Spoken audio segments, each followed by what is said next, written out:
আজকে আমি March 4 unity পালন করতে আসিনি। আজকে এই যে ইতিহাস হচ্ছে, এই ইতিহাসের সাক্ষী হতে এসেছি। হাসিনা আমাদের অত্যাচার করেছে, আমাদের শত শত মায়ের বুক খালি করেছে।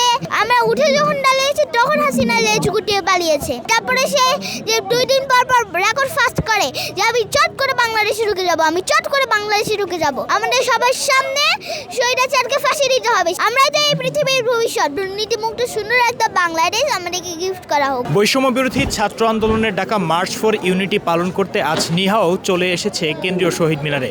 আমরা তার কাছ থেকে শুনব সে দেশকে কতটা ভালোবাসে এবং দেশের তোরে তার জীবন কিভাবে বিলিয়ে দিতে চায় এবং সে এখানে এসে তার কেমন লাগছে, কেমন অনুভব করছে। নিহা, কেমন আছো তুমি? আলহামদুলিল্লাহ, আমি ভালো আছি। তোমার কাছ থেকে জানতে চাইবো, মার্চ 4 ইউনিটি পালন করতে এসেছো আজকে? ইয়েস, আজকে আমি মার্চ 4 ইউনিটি পালন করতে আসিনি। আজকে এই যে ইতিহাস হচ্ছে, এই ইতিহাসের সাক্ষী হতে এসেছি। যেন আমি এই ইতিহাসের সাক্ষী যে আমি হয়েছি সেটা আমি বলতে পারি যে আমি এই ইতিহাসের সাক্ষী ছিলাম। আচ্ছা, তোমাকে সবসময় দেখা যায় বিভিন্ন আন্দোলন, বিভিন্ন প্রোগ্রামে তুমি থাকো। এই যে ইন্সপায়ারেশনটা কিভাবে আসে তোমার মধ্যে? এটা আমার কাছে অনেক ভালোভাবে আসে, কারণ আমার তো অনেক ভালো লাগে। তারপরে আমি যখন শুনি তখন আমি চলে আসি এখানে। তখন আমি চলে এসে আমি অনেক ইন্টারভিউতে কথা বলি, এরকমভাবে আমার কথা বলা। এই দেশকে তুমি কেমন দেখতে চাও? আমি এই দেশকে দেখতে চাই লোভ, হিংসা, ঘৃণা, অহংকার, দুর্নীতিমুক্ত সুন্দর একটা বাংলাদেশ। আচ্ছা, এই যে জুলাই আগস্ট গণ অভ্যুত্থানে অনেক মানুষ নিহত হয়েছে, এটা নিয়ে তুমি খুব জোরালো বক্তব্য দাও। তারা এখনো দেশে নেই, কারণ তারা ইন্ডিয়াতে পালিয়ে গিয়েছে। যখন হাসিনা তো অনেক কিছু করেছে, হাসিনা আমাদেরকে অত্যাচার করেছে, এটা করেছে সেটা করেছে, আমাদেরকে অত্যাচার করেছে। তখন আমাদের শত শত মায়ের বুক খালি করেছে, তারপর আমাদের ভাই বোনদেরকে মেরে ফেলেছে। তাহলে এগুলো যে করেছে, আমরা তো অনেক কষ্ট পেয়েছিলাম। আমরা উঠে যখন দাঁড়িয়েছি তখন হাসিনা লেজ গুটিয়ে পালিয়েছে। হাসিনা বলতো যে হাসিনা কখনো পালাবে না, হাসিনা কখনো পালানো মেয়ে না। তাহলে হাসিনা যে পালালো, ভালো মেয়েরা তো পালায় না। খারাপ মেয়েরাই তো পালায়। হাসিনার বলো খারাপ মেয়ে পালায়, ভালো মেয়ে তো আর পালায় না। তারা ট্রাভেল করে যায় যে এইভাবে এটা, তারপর বুঝিয়ে যায়, তারপর মানুষরা শান্ত হয়। এইভাবে তো আর হয় না। হাসিনা কেন লেজ গুটিয়ে পালালো? আচ্ছা ঠিক আছে, ওইটা ঠিক আছে, সে পালিয়ে গিয়েছে ইন্ডিয়ায়।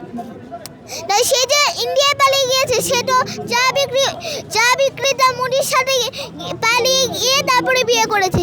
সে তো চা বিক্রি করে, সে চাওয়ালা না? তাহলে সে চাওয়ালার সাথে বিয়ে করেছে, এটা ঠিক আছে। কেরানীগঞ্জের রুহিতপুরে অবস্থিত গ্রিনভিল সিটিতে প্লট বিক্রি হচ্ছে কাঠাপতির সর্বনিম্ন 3.5 লাখ টাকায়। তারপরে সে যে 2 দিন পর পর রেকর্ড ফাস্ট করে যে আমি চট করে বাংলাদেশে ঢুকে যাব, আমি চট করে বাংলাদেশে ঢুকে যাব। আমি চাই সে যেন এরকম না করে, এবং সে যদি একবার আসে তাহলে তার কোনো কথা নেই, তাকে ডিরেক্ট শহীদ মিনার অথবা টিএসসি যে কোনো একটার মধ্যে আমরা ফাঁসি দেওয়া লাগবে। কোনো জেল খানায় নিয়ে তারপর ভিতরে আবার ফাঁসি দিলেও চলবে না।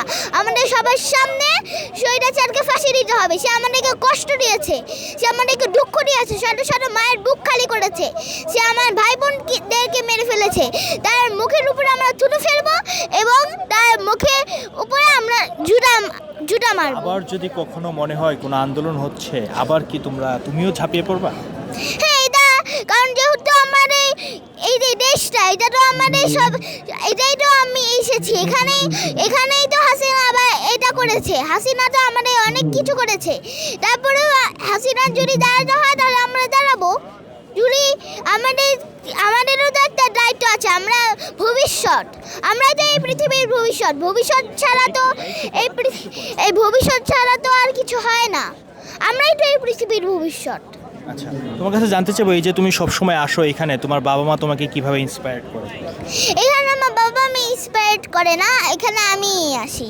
এখানে আমার ভালো লাগে বলে আমি আসি। তুমি আগামীর ভবিষ্যৎ হিসাবে কিভাবে নিজেকে গড়ে তুলবে? আমি চাই আমি যারা বড় আঙ্কেলরা, আপুরা, তাদেরকে আমি বলতে চাই আমাদেরকে একটা দেশ গিফট করা হোক। লোভ, হিংসা, ঘৃণা, অহংকার, দুর্নীতিমুক্ত সুন্দর একটা বাংলাদেশ গিফট করা হোক। যদি আমরা সেই বাংলাদেশটা গিফট না পাই তাহলে হাসিনার মতন তো স্বৈরাচার হয়ে যাব, তখন তো আমাদেরকে তখন তো আমরা খারাপ মানুষ হয়ে যাব। সেই জন্য আমি চাই লোভ, হিংসা, ঘৃণা, অহংকার, দুর্নীতিমুক্ত সুন্দর একটা বাংলাদেশে আমাদেরকে 2024 সালটা শেষ হয়েছে, এই 24 সালটা তোমার কেমন গেল, 2025 তুমি কেমন দেখতে চাও? এইটা আমার কাছে খুব ভালো কেটেছে, কিন্তু একটু দুঃখও লেগেছে, কারণ সে আমার ভাই বোনদেরকে মেরে ফেলেছে, এই জন্য আমার একটু দুঃখও লেগেছে। আর 2025-এ আমি দেখতে চাই লোভ, হিংসা, ঘৃণা, অহংকার, দুর্নীতিমুক্ত সুন্দর একটা বাংলাদেশ আমাদেরকে গিফট করা হোক, আমরা সেটা চাই। দেশে দেশে সবার সাথে দ্য নিউজ।